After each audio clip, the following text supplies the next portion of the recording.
nous revoilà ensemble pour un petit moment de marcher-parler ensemble. Je suis partie faire une petite balade après ma journée de travail et avant d'aller récupérer les enfants. Et puis, pour tout te dire, alors si tu entends cet épisode, si tu m'entends, c'est que j'ai pris la décision de publier cet épisode. Et pour l'instant, j'en suis pas encore convaincue. Tout simplement parce que c'est pas la grande forme. C'est pas la grande forme. Et je me suis dit que pour m'aider un petit peu dans cette période de moins bien, je sais que ça me fait du bien de tchatcher, de parler, de me vider un peu la tête. Et puis je me suis dit que vu que j'ai l'habitude de le faire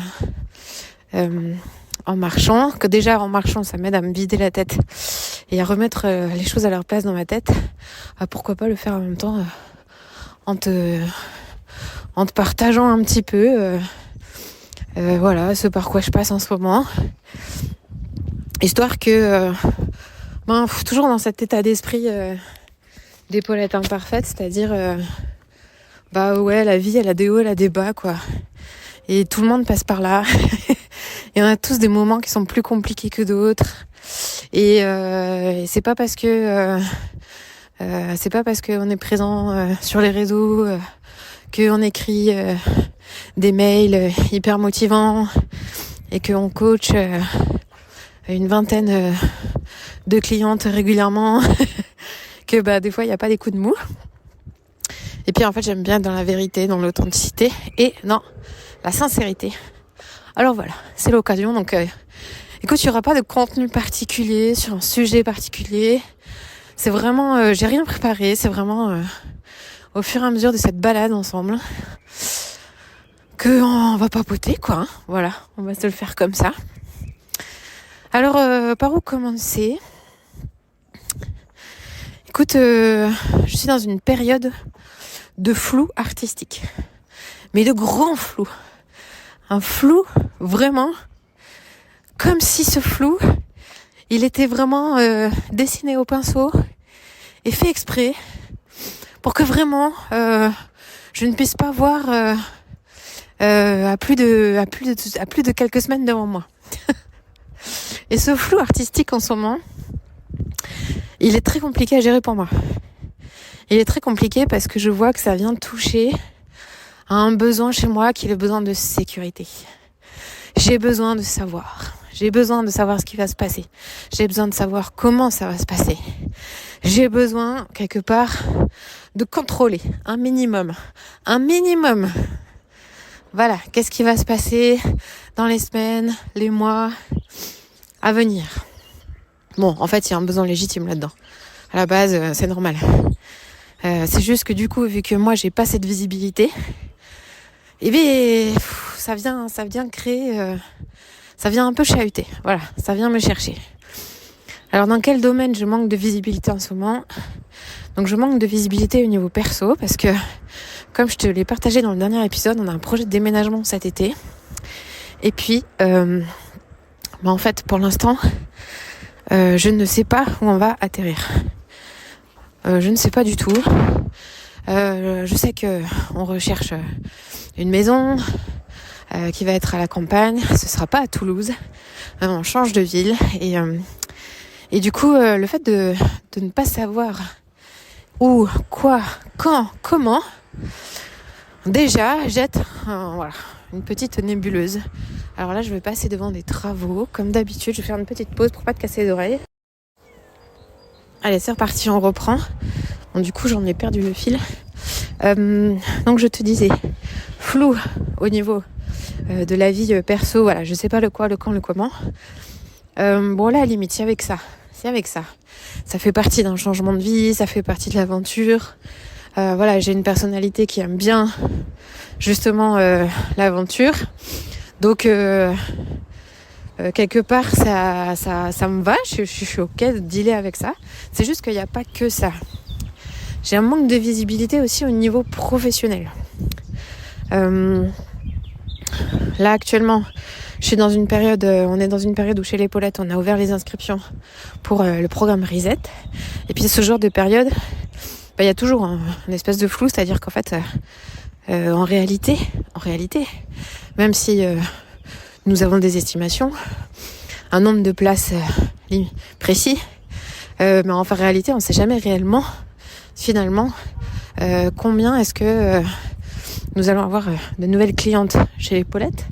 Et du coup, le fait de ne pas savoir fait que pour l'instant, il y a des choses en termes d'organisation sur l'année qui sont un petit peu plus difficiles à anticiper. Et c'est une période où on aimerait avoir des réponses pour les prochains mois sur comment ça va s'organiser. Puis on est obligé d'attendre que ce soit fini. Et puis, en fait, il n'y a pas que ça. C'est que chez les Paulettes, il n'y a pas qu'un seul programme qui existe. Il n'y a pas que Reset. Il y a d'autres programmes qui existent. Une fois que tu as mis les pieds chez les Paulettes, tu découvres l'envers du décor. Et puis, il y a d'autres programmes, dont le programme M, qui est une prolongation, une suite de l'aventure Reset, qui est un programme où on t'invite à continuer l'aventure ensemble pour consolider tout ce que tu as vécu dans Reset et pour te permettre d'approfondir certaines choses et de découvrir de nouveaux domaines pour simplifier ta vie. Et puis là pareil, je suis dans une période de transition avec des Paulettes qui ont fini Reset et du coup qui sont prêtes à s'engager dans la suite. Sauf que on attend que certains groupes aient fini pour pouvoir discerner quand est-ce qu'on va pouvoir organiser, prévoir des dates de séances, etc., etc. Et là, c'est pareil, c'est un grand flou. Et je ne sais pas pourquoi. Si, j'ai des éléments, mais c'est rarement autant le flou, en fait, sur ce genre de moment. Et là, cette année, je ne sais pas pourquoi, il y a du flou. Et puis, figure-toi qu'après le programme M, on est en train de créer le dernier morceau du pont qui te permet d'aller d'une rive à l'autre, parce que c'est vraiment dans cette dimension qu'on est en train de créer tous ces éléments-là chez les Paulettes, te permettent d'aller d'une rive à l'autre de ta vie et de créer un pont, un chemin qui va pouvoir te guider. Et puis cette dernière partie, c'est Brille. Et Brille, en fait, c'est un espace communautaire qu'on a créé juste après M, dans lequel, en fait, tu peux rester autant que tu le souhaites. Et un espace, en fait, de comment on pourrait appeler ça, d'empowerment. Ça, c'est le terme en anglais, empowerment. Quel est le mot en anglais, en français? C'est de l'encouragement, c'est du soutien et c'est de la... Allez, c'est comme t'aider à grandir, en fait, et à affirmer tes capacités, tes points forts, tes talents, t'encourager à oser. Enfin voilà, il y a un peu de cette dynamique-là. Et une dynamique qui va se jouer non plus. C'est plus un espace de coaching, mais c'est vraiment un espace collaboratif entre les Paulettes. Bref, je ne vais pas m'étaler là-dessus. Et donc on est en train de créer cette partie-là aussi. Et puis là aussi, il y a tout à faire. Il y a tout à faire. C'est à chaque fois que je suis dans une création de programme, il y a toujours un peu cette nébuleuse qui fait que j'avance pas après pas. Et puis, vu que j'ai pas une personnalité extrêmement structurée, pardon pour les voitures, je suis sur une avenue où il y a un peu plus de voitures, vu que j'ai pas une personnalité très très structurée qui voit tout de suite comment clac clac clac faire rentrer le rond dans le carré. Mais du coup, j'ai besoin de temps. J'ai vraiment besoin de temps pour que les choses s'alignent dans ma tête. J'ai besoin qu'elles avancent les unes après les autres. J'ai besoin de sens.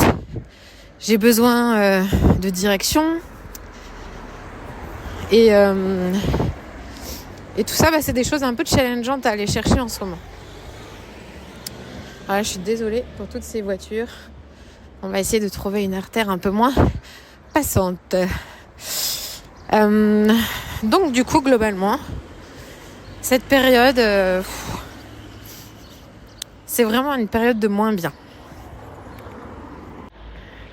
Et du coup, dans cette période de moins bien, je vois que je suis hyper challengée sur un aspect qui est en fait mon hygiène de vie. Là où en fait c'est challengeant, c'est que quand tu veux avoir des habitudes pour prendre soin de toi dans ton quotidien, tu as besoin d'un minimum d'énergie. Et quand en fait ton énergie elle est bouffée par des choses qui te préoccupent la tête, par de l'insécurité, par de la remise en question, des pensées continuelles, du coup, l'énergie, pouf, pouf, pouf, elle est bien bouffée. Et puis du coup, elle est plus là pour t'aider à maintenir ces piliers d'hygiène de vie. Et du coup, dernièrement, j'ai réalisé que j'avais complètement lâché énormément d'habitudes qui me sont nécessaires, dont le fait d'aller marcher régulièrement. Il y a des travaux partout. Et ça me saoule. Mais t'imagines même pas comment je suis en train de bouillir à l'intérieur. Mais laissez-moi faire mon épisode de podcast. Laissez-moi, bon sang. Quelle idée de faire des travaux à 5 heures. C'est pas possible. En fait, ça se trouve... Ah, mais je repasse devant la même maison que tout à l'heure. Donc, pas la même rue, mais la même maison. Génial. Allez, on refait pause. Bon, le truc, c'est qu'à chaque fois que je fais pause, je perds le fil. Donc du coup, cet épisode va être complètement décousu. J'en suis bien navrée. On est vraiment en mode live là, ok. Presque live. Voilà, donc du coup, qu'est-ce que je disais ? Je ne sais plus. Mais si ce n'est que, oui, en fait, voilà. Ce manque de visibilité a un impact sur mon hygiène de vie. J'ai du mal à aller marcher. J'ai du mal à manger sainement. J'ai du mal à dormir. Je dors hyper mal en ce moment. Je dors pas du tout assez, donc ça n'aide pas. Et du coup, forcément, tout ça, c'est un espèce de cercle. Voilà. De cercle vicieux dans lequel tu t'entretiens là-dedans. Hein. Et puis du coup, ça me demande une intentionnalité absolument énorme pour en fait faire le pas de côté qui va me permettre de sortir du cercle vicieux et de rentrer dans le cercle vertueux. Et dernièrement, j'en ai pris conscience que, grâce à une amie qui m'a aidée là-dessus, sur le fait que dans cette période de flou, du coup, la chose dont j'ai absolument besoin autour de moi, c'est un besoin de stabilité. J'ai besoin que les choses elles soient stables là où elles peuvent être stables. Il y a des choses que je contrôle pas, mais par contre, il y a des choses que je peux contrôler. Ça, c'est ok. Et du coup, à moi d'agir sur ce qui est à ma portée et d'accepter de lâcher sur ce que je ne maîtrise pas. Lâcher là-dessus. Et lâcher prise, qu'est-ce que ça veut dire ? Ce que j'ai compris du lâcher prise, c'est qu'en fait, ça veut dire beaucoup accepter. C'est pas céder. C'est pas dire moi je suis pas d'accord, mais ok, hein, on fait avec. Tu vois, c'est pas se résigner. C'est pas du tout ça, lâcher prise. Lâcher prise, au final, c'est dire oui. C'est dire pleinement oui. Et ça fait, mine de rien, une sacrée différence. Allez, on va se retrouver dans un coin un peu plus calme, j'espère. Donc du coup, je réalise qu'en fait, j'ai besoin d'arriver à lâcher. Et dans cette dualité, d'arriver à lâcher et en même temps faire en sorte que les choses, elles arrivent, qu'elles se fassent. Prendre des décisions. Des décisions sur ce que je sais, sur ce qui est dans mes mains.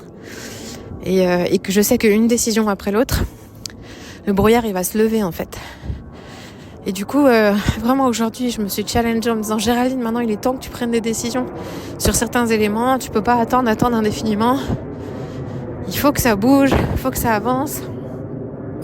Sur quoi tu peux décider, sur quoi tu peux avancer. » Puis j'ai trouvé des petits éléments comme ça dans l'après-midi qui m'ont permis de petit à petit me dire « Allez, c'est bon, on est dans l'action là maintenant. » En fait, c'est ça qui est terrible, c'est que ce flou, en fait, il paralyse. Ce manque de visibilité, ce manque de clarté, l'insécurité, en fait, elle paralyse. C'est la peur, hein. La peur, elle paralyse. Et au final, ce que j'ai besoin pour sortir de là, c'est d'avoir un plan d'action sur lequel je sais que là, je peux commencer par ce petit bout-là. Et une fois que j'ai fait ce petit bout-là, je vais pouvoir faire ce petit bout-là. Et décision après décision, petit à petit, je sais que les choses elles vont se décanter. Donc, c'est un peu mon intention de la semaine qui arrive, c'est d'être dans cette proactivité, d'arrêter de subir les choses et d'avancer un tout petit pas après l'autre.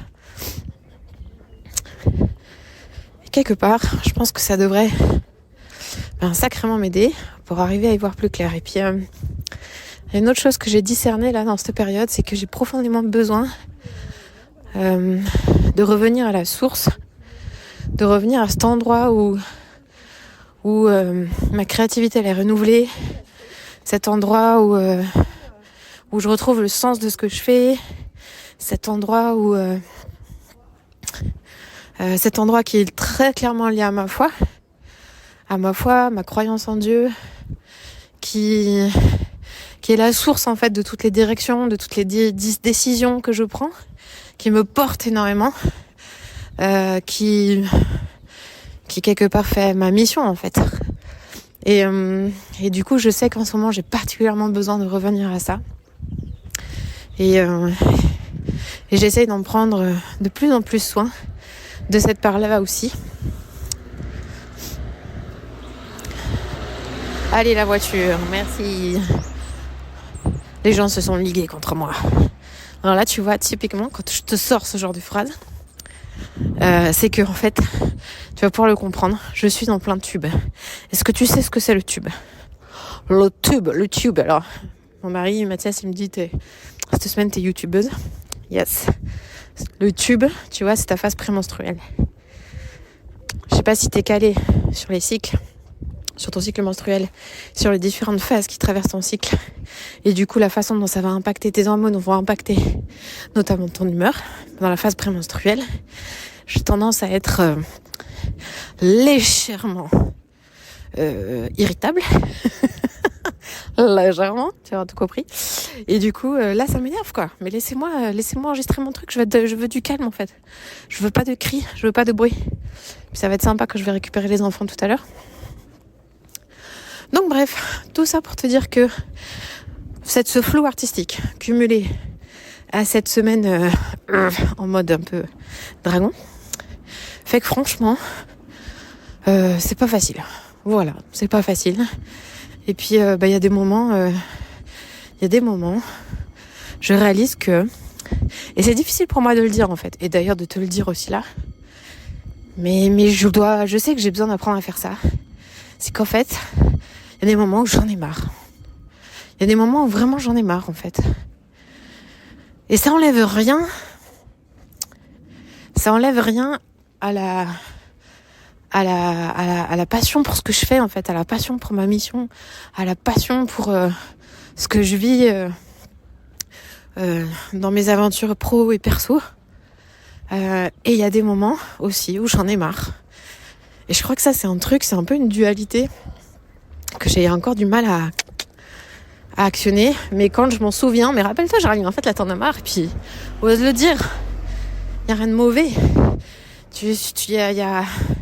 C'est pas une faiblesse d'en avoir marre. C'est pas une faiblesse. C'est juste un constat que là, c'est une période où, finalement, quelque part, tu subis ce que tu as choisi. Et c'est ça, j'ai complètement tout choisi. Et je sens qu'il y a des moments comme ça où je le subis davantage. Et ça, c'est hyper dur pour moi à l'accepter. Parce que j'ai une très très forte conscience de ma responsabilité. Je suis quelqu'un qui depuis enfant en fait porte cette question de la responsabilité. Je suis une aînée, déjà ça aide pas. Et puis j'ai toujours été comme ça, très indépendante, très autonome, très responsable. J'ai appris à me débrouiller sur beaucoup de choses par mes propres moyens, par mon propre choix. Et du coup, parfois j'en oublie qu'en fait j'ai pas besoin d'être hyper responsable tout le temps. C'est bon. Il y a des fois juste... on peut souffler un peu, hein, ça va. Puis c'est ok de se plaindre même des fois. Ça aussi, c'est une autre part qui est vachement plus challengeante. D'arriver à admettre que j'ai envie de me plaindre. C'est ça, hein, quand je dis que j'en ai marre. Donc voilà. Le fait d'oser ça avec toi, je pense que quelque part, c'est un peu libérateur pour moi aussi. Merci les voitures. Merci. Allez, encore une. Bien sûr, 5h30, non 5h. J'espère qu'il n'est pas 5h30 parce que alors là, je suis vraiment là pour chercher les enfants. Enfin bref. Allez, on en laisse passer encore une. Merci. Tout ça pour te dire que je sens que cette petite marche déjà fait du bien, que ça fait du bien de poser tout ça, que mine de rien je me sens un tout petit peu plus légère depuis le début de cet enregistrement. Tout ça pour te dire que la vie elle est faite comme ça parfois et que quand tu manques de clarté, quand tu manques de discernement, quand tu n'arrives plus à voir tes priorités, au final revenir à en fait j'ai besoin de quoi là maintenant tout de suite, en fait j'ai besoin de quoi là en ce moment, en fait c'est ça la base quoi. Ça c'est vraiment ça la base et ça c'est tout le boulot qu'on fait ensemble dans Reset en fait.